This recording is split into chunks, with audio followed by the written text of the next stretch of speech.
오늘 말씀은 고린도전서 1장 말씀을 보겠습니다. 고린도전서 1장 30절, 31절 두 절입니다. 고린도전서 1장 30절, 31절 말씀을 합독하겠습니다. 너희는 하나님으로부터 나서 그리스도 예수 안에 있고 예수는 하나님으로부터 나와서 우리에게 지혜와 의로움과 거룩함과 구원함이 되셨으니 기록된 바 자랑하는 자는 주 안에서 자랑하라 함과 같게 하려 함이라. 아멘. 고린도 도시는 매우 잘 살았던 이때 이 당시에 아주 유명한 도시였습니다. 이 고린도에 유대인이 살았고 또 그 유대인 중심으로 모여 있었던 회당 그 중심으로 가서 사도 바울은 복음을 전했습니다. 그러다 보니 유대인도 예수를 믿게 되었고 그가 헬라 도시이다 보니 헬라인도 예수를 믿게 됩니다.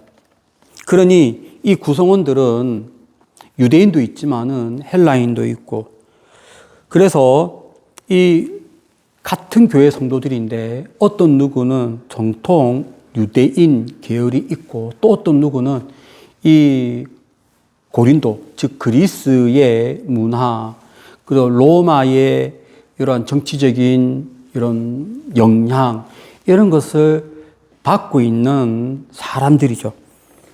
그런 사람들에게 사도 바울은 신앙생활은 우리가 어떻게 해야 되냐, 우리가 어떤 생각으로 신앙을 부여잡고 있어야 되느냐 말을 하고 있습니다. 그것이 바로 오늘 읽었던 30절, 31절 말씀입니다. 그런데요, 이 고린도 교회 성도들에게 했던 이 메시지가 또 오늘날 우리들도 똑같아요. 우리도 어떤 영향들을 받으면서 이 땅을 살아가고 있지 않습니까?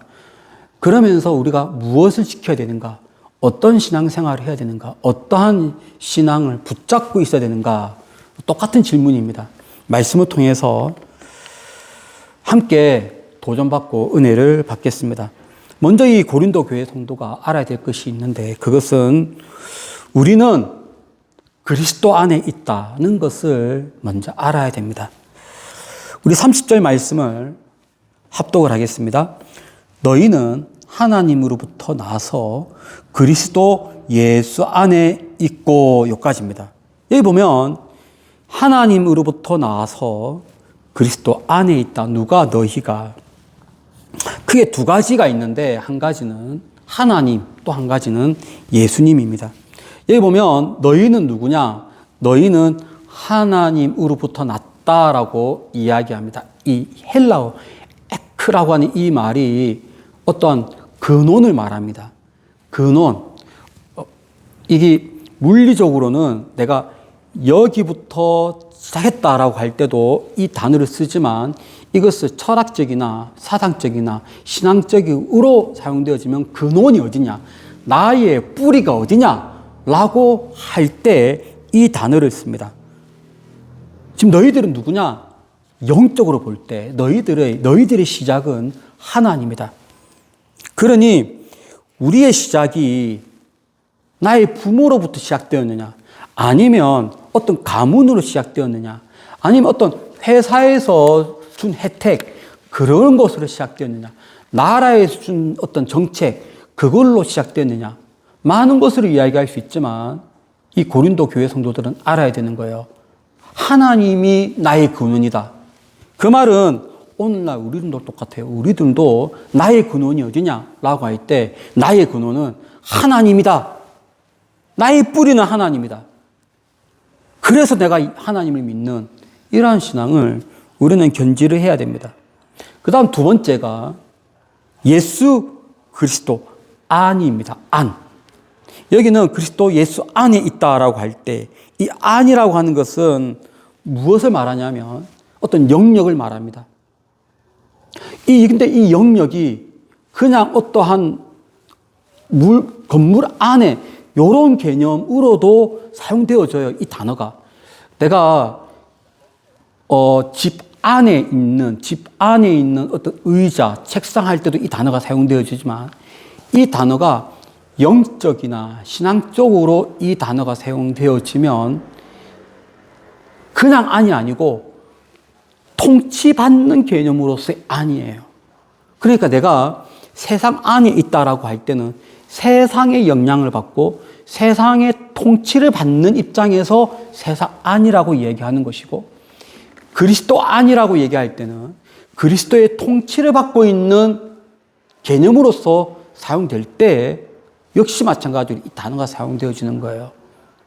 사도 바울이 고린도 교회 성도들에게 너희들의 정체성을 얘기할 때 첫 번째, 너희들은 하나님이 뿌리다. 하나님으로부터 났고, 두 번째, 너희들은 그리스도 예수 안에 있다. 그리스도의 통치를 받는다. 무엇을 하든지 간에 그리스도 예수의 중심으로 살아간다. 그분의 다스림 가운데 우리가 있다라는 것을 말을 하고 있습니다. 그러니 여러분, 이 표현은요, 곧 우리들의 표현이에요. 어떤 누군가가 나에게 너희 뿌리 어디냐? 라고 할 때 나의 뿌리는 하나님이요. 너는 누구의 통치를 받고 있냐? 누구의 영향을 받고 있냐? 라고 할 때 나는 예수님의 통치를 받고 있어. 나는 예수님의 그 영향을 받고 있습니다. 라고 분명히 얘기할 수가 있어야 됩니다. 자, 이제 30절은 구체적으로 어떠한 영향을 받고 있고 어떠한 통치를 받고 있느냐를 말하고 있는데, 우리 30절 말씀 이제 처음부터 끝까지 합독을 하겠습니다. 너희는 하나님으로부터 나서 그리스도 예수 안에 있고 예수는 하나님으로부터 나와서 우리에게 지혜와 의로움과 거룩함과 구원함이 되셨으니. 예수 안에 있는데 예수는 우리에게 통치를 준대요. 다스리는데 네 가지에서 줍니다. 하나는 지혜, 하나는 의로움, 하나는 거룩함, 하나는 구원함. 네 가지의 이 깊은 영향력을 행사한다, 다스린다, 통치한다라고 표현을 하고 있습니다. 이 단어들을 헬라어로 보면 더 정확한데 일일이 헬라어로 말하지 않냐고 그냥 말씀드리면, 이때 말하고 있는 이 지혜는요, 세상에서 말하는 철학이에요. 세상에서 이 그리스 세계에서 철학을 얘기할 때 가장 으뜸 철학이 무엇냐라고 할 때 그게 바로 지혜였거든요. 소피스트. 똑같은 소피스트를 사용하고 있어요. 그리스 철학에서 말하고 있는 소피스트와 여기서 말하는 소피스트가 똑같아요. 헬라어가. 그러니 이 철학 사조의 영향을 받고 있는, 세상에서 세상에 나가기만 하면 바로 철학 얘기가 막 등장하는 이때에 세상의 철학이 으뜸이 아니라 예수께서 주시는 그 지혜가 으뜸이다라고 이야기를 하는 겁니다. 왜일까요? 다 똑같은 적용인데 의로움, 지혜, 거룩함, 구원함 모두 이 세상에 속해 있는 개념으로 설명을 하고 있어요. 왜일까요? 왜냐하면은 세상의 철학, 세상의 지혜, 세상의 소피스트가 상당히 뛰어나긴 해요. 상당히 고급지고 뛰어나긴 한데 그것이 우리에게 구원을 주지 못하기 때문에 한계가 있는 거예요. 여기서는 그것을 말하고 있습니다. 왜 예수의 지혜가 탁월하느냐? 그 지혜로 살면 내가 구원받기 때문에, 구원에 이르는 지혜이기 때문에 예수님의 그 지혜가 탁월한 지혜고 진짜 지혜인 것입니다. 여기서는 세상의 지혜를 무시하라, 그렇게 말하지 않습니다. 세상의 지혜 열심히 우리는 배워야 돼요. 그러나 그것이요, 우리에게 구원을 줄 수는 없다. 그럼 내가 구원받으려면 어떻게 되는가? 예수의 지혜 앞에 나가야 됩니다.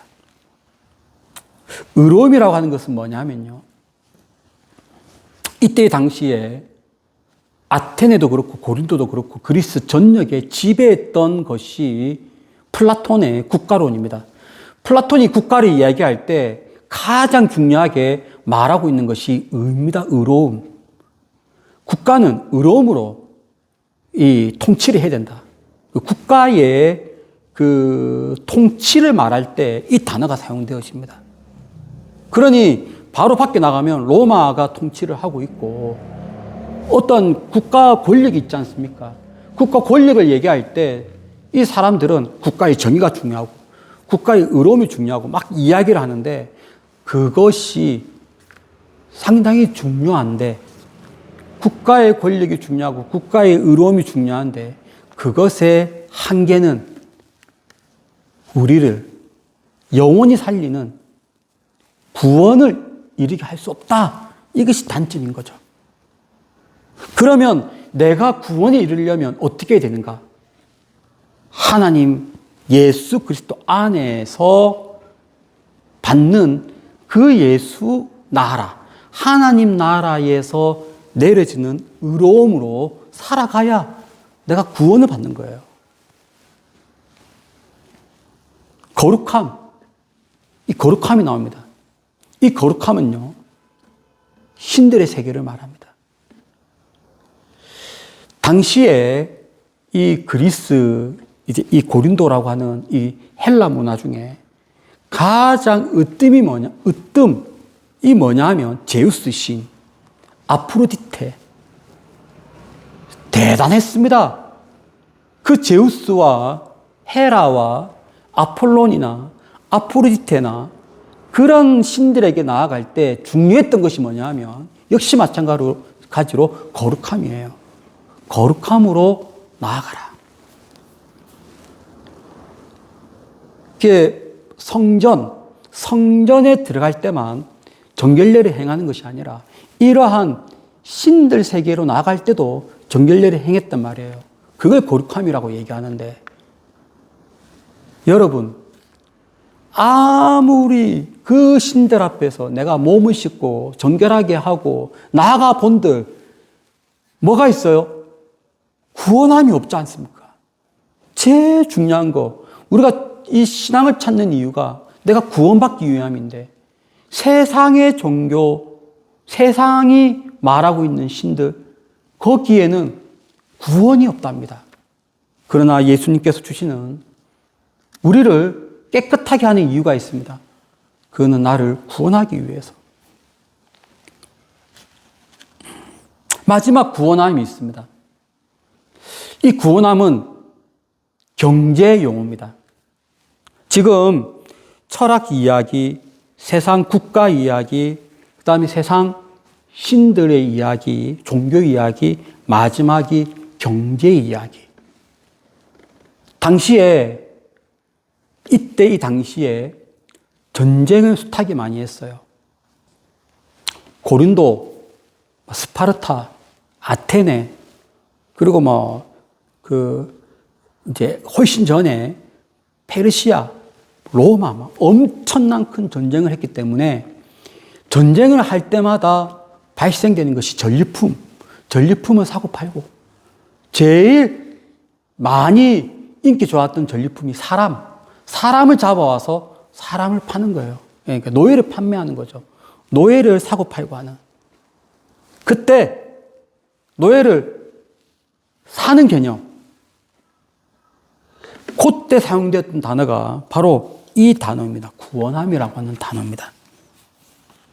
그런데 이제 내가 노예를 샀는데 봤더니 이 노예가 상당히 괜찮은 거예요. 이게 인자한 주인이 이 노예를 그냥 풀어주는 그때 사용된 단어가 이 단어인데 아무리 그렇게 세상에서 노예가 되었지만 노예로서 자유의 몸이 되었고요.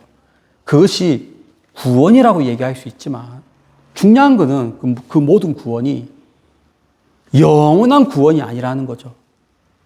그냥 나의 인생에 대한 구원이지 영혼의 구원은 아니다. 그런 측면에서 우리 30절은 이 땅을 살아감에 있어서 이 땅에서도 영향을 받습니다. 고린도 성도들은 철학의 영향을 받고 국가의 영향을 받고 세상 신들의 영향을 받고 이 상업적인 거의 영향을 받지만 더 중요한 영향은 진짜 구원은 예수님이 주시는 그 구원이라는 것을 말하고 있어요. 여러분, 이 말씀이 곧 오늘 우리들의 신앙 고백이 되어야 합니다. 나는 지금 누구의 영향을 받고 있느냐? 이 세상의 영향을 받고 있느냐? 아닙니다. 나는 예수님의 영향을 받아야 됩니다. 사실 이런 것도 생각이 들어요. 우리가 세상 나가면 중요하다라고 얘기하는 거 있죠. 정말 중요한 거. 이걸 해야지 내가 이 땅을 살아갈 수 있고, 이걸 해야지만이 우리 가정이 살 수 있고, 엄청난 중요한 이슈들 틀림없이 있습니다. 그 똑같이 이 고린도 시대에도 있었답니다. 그게 바로 소피스트, 철학이에요. 철학을 논해야지만이 뭔가 격조가 있고 이 땅을 살아가는 것 같이 이야기했지만, 자, 이제 2000년이 지났습니다. 오늘날 그 철학이, 고린도 철학이, 그리스 철학이 오늘날 우리의 삶에 엄청나게 내가 지금 그 철학이 없으면 안 되고 그런 거 아니지 않습니까? 지금의 오히려 이슈는, 오늘날 한국 사회를 뒤흔드는 이슈는 컴퓨터, 전자, AI 뭐 그런 거 아니겠습니까? 그런데 그 주제가 아무리 중요하다고 해도 100년, 200년 뒤에가 되면 또 다른 주제가 우리의 삶을 흔드는 거예요. 그러나 변치 않는 한 주제가 있는데 그것은 바로 예수님이 주시는 지혜입니다. 예수님이 주시는 의로움이고 예수님이 주시는 거룩함이고 예수님이 주시는 구원이에요. 그것이 본질이고 그것이 있을 때 우리가 진정으로 나의 영혼이 구원을 받는 것입니다. 그렇다면 우리가 정말로 자랑해야 될 것이 무엇일까요? 이 땅에서 가지고 있는 기술을 자랑해야 될까요? 아니에요. 내가 가지고 있는 자랑은 뭐냐면 예수님이 주시는 지혜, 예수님이 주시는 의로움, 예수님이 주시는 거룩함, 예수님이 주시는 구원. 이것이 우리의 자랑이 되어야 할 줄로 믿습니다. 우리 다 함께 31절 말씀을 합독을 하겠습니다. 기록된 바 자랑하는 자는 주 안에서 자랑하라 함과 같게 하려 함이라. 맞습니다. 아마도 이 고린도 성도들은 자랑을 다른 데 했을 거예요. 다른 것을 자랑했을 거예요. 뭘 자랑했느냐? 우리의 스승을 자랑했어요. 이때 말하고 있는 스승이 누구냐? 나는 바울파다. 내가 말하는 스승은 누구냐? 아볼로파다. 지금 막 서로 우리의 파가 잘났다고 막 떠들고 있는 거예요. 그러나 사도 바울은 정리합니다. 우리가 자랑해야 될 것은 딱 하나밖에 없다. 무엇이죠? 예수께서 주시는 그 구원. 그것만이 우리가 자랑해야 될 것이지 그 외에 다른 것들은 자랑할 것이 안 된다는 것을 말하고 있습니다. 이것이 오늘날 우리의 신앙생활의 목표가 되어야 할 줄로 믿습니다. 우리의 자랑은 무엇이 되어야 되느냐? 예수 그리스도. 그렇다고 해서 여러분, 이 세상에서 성공하는 거 해야 돼요. 이 세상에서 학력 가져야 되는 거 해야 돼요. 우리가 이 세상에서 쌓아야 될 거 쌓아야 됩니다. 그렇게 하지 말라는 말이 아니죠. 다 하지만 가장 중요한 거, 구원을 주시는 것은 오직 예수 그리스도 한 분밖에 없으니 그것을 우리가 자랑을 해야 되는 거죠. 여러분의 한 평생이 자랑할 것을 자랑하는 여러분의 신앙이 되시기를 축복합니다. 여러분이 어디에 있든지 간에 예수님이 주시는 이러한 구원, 예수님이 주시는 이러한 거룩함, 이것으로 여러분 어디에 있든지 간에 승리하시는 그러한 여러분의 삶이 되시기를 축복합니다. 그리하여 어디에서 무엇을 하든지 어떤 일을 하든지 이러한 예수께서 주시는 이 구원을 꽉 붙들고 늘 승리하시는 여러분의 삶이 되시기를 예수의 이름으로 축원합니다. 기도하겠습니다. 하나님 아버지 감사합니다. 우리의 신앙이 항상 하나님을 바라보는 신앙, 예수 중심의 신앙생활, 예수 붙드는 신앙생활, 예수를 자랑하는 신앙이 되게 하여 주옵소서. 예수님의 거룩하신 이름으로 기도드립니다. 아멘.